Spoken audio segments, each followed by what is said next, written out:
It is my true honor to welcome Shakuntala Thilsted, the Director of Nutrition, Health, and Food Security Impact Area Platform at the CGIAR, and the recipient of the 2021 World Food Prize. Please give this wonderful woman a round of applause.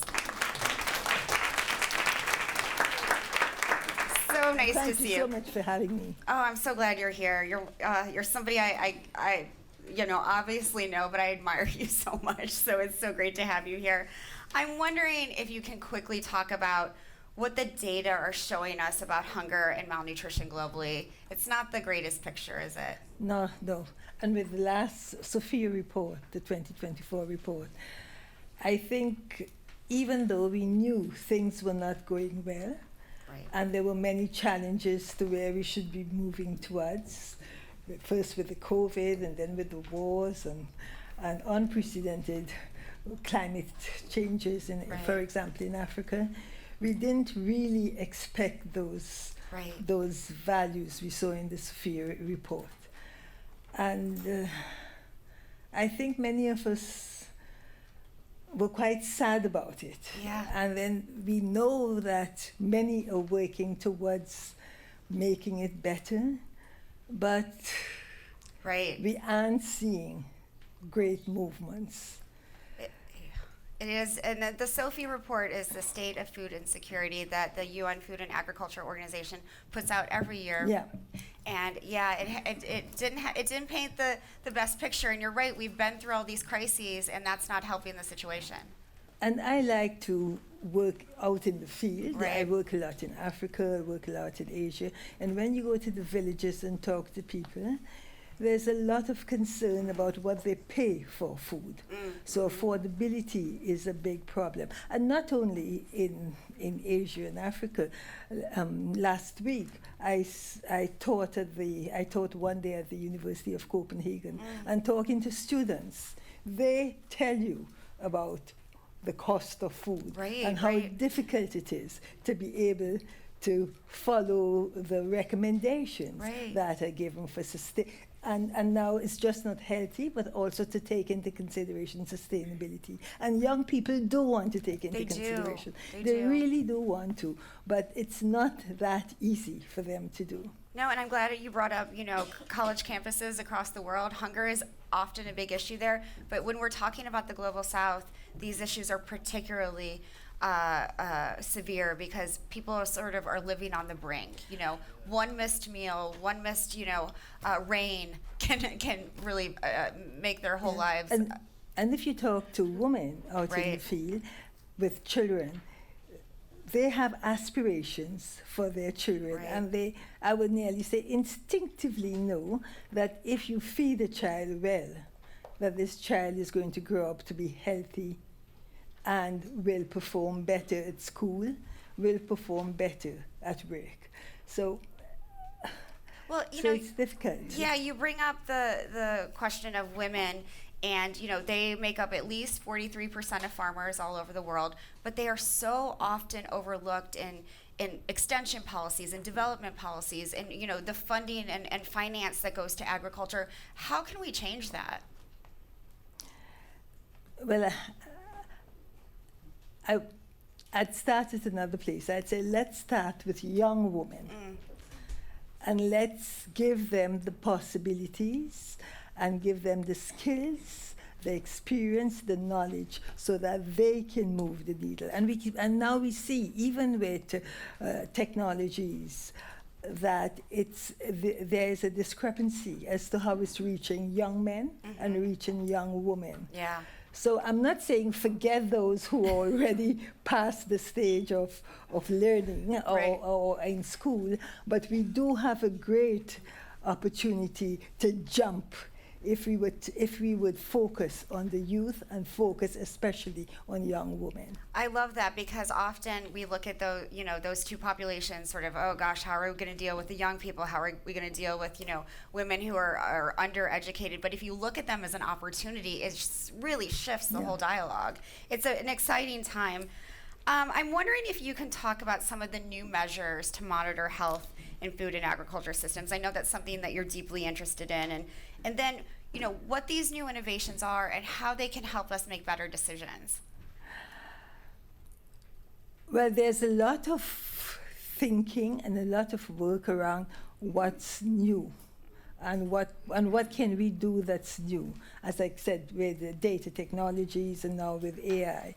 But I worry sometimes, maybe I'm old-fashioned, but I worry sometimes because it's as if we are jumping to new solutions and forgetting what we already have. Right. So how do we combine, for example, traditional knowledge, indigenous knowledge, practices, Right. which are not, I don't think, geared towards putting into space with AI and data, because knowledge, much of the knowledge that I've worked in aquatic food systems is what I've gathered from hearing people talk. Yeah. And it's storytelling. It's not numbers. Right. So how do you combine storytelling on the one hand and experiences which are told in parables Right. and stories with data technology and further on with AI? Right. I don't understand, but there must be ways to do that and combine both the different types of knowledge, the different types of technologies, and get the best out of it for us to move further. I totally agree, and I'm counting on the young people we'll hear from later to come up with those solutions. How do you combine the sort of high-tech stuff with that traditional citizen indigenous knowledge that cannot be forgotten because we have lost so much of it? You know, one of the issues that I hear when I talk to people in the field, all the people, they talk a lot about seasonality and the benefits of seasonality. When you talk to those dealing with technologies and with data, they talk about how the disadvantages of technologies. Right. So right there you can get a good example about how different it is. And if it's so different, and if people see things so differently, then how are you going to combine it to get the best of both? Right. So important to be able to do that. And I wonder, I like this idea of all of us going forward by going back and not forgetting, that all of that citizen science, all of that data. I mean, farmers are the best scientists, right? They're experimenting in fields every day, and especially women who are producing the crops that people actually eat, the fruits and vegetables that actually nourish people. I've grown up in an Indian family that really uses fruit and vegetables in the seasons of plenty, and there are so many different ways for home preservation, right. which does not require refrigeration. Right. And that's how I saw seasonality being used in a positive manner. And it's not just for fruits and vegetables, right? It's also for fish. For fish, and that's a really important protein for so many people around the globe. And it also takes into consideration affordability. Right. Because if you can harvest in the season of plenty, and then, for example, dry and keep for the season where there is little, then you would be able to tackle parts of the issues we have with affordability. Right, and that nutrition and security, so that, when the hunger season that we hear about, that doesn't have to exist if we're preserving foods and they are available and affordable and accessible to And folks. now with, again, combining new and old methods, if we would really use solar energy, for example, drying. Right. We would reach so much further in being able to preserve food and reduce loss and waste, which is such a big issue. It's So not huge. just about producing more and using techniques to get a higher productivity, but it's also about much more reducing loss and waste. I'm so glad you brought up that production point. We've been so good at filling people up, Shakuntala, but we have not been good at nourishing them. And so it doesn't have to be about yields, it can be about quality. I'm wondering, one thing that worries me, and I know worries you, is that too little of the climate finance, just about 4%, goes towards food and agriculture systems. Have you heard anything this week during Climate Week that gives you hope that we can increase that number? No, but I do hope. No, I know. I tried. But I do hope that with all the discussions we are having now. And if we can continue those discussions into COP28, Yeah. 29, yeah. 29, yes. 29. Then I think we will be able maybe to get some commitments at COP29. And if you can put that down in writing for different countries, I think we can reach somewhere. But it's not just quantity of finance, it's also quality Good of point. finance. Can you talk more about that? Where would you like to see that sort of centered? Well, I think it's who's in the room when we are discussing whatever amount we get, how that is being used. Who needs to be in the room? Who needs to be at the table? I think we should also invite communities to the room. Bravo.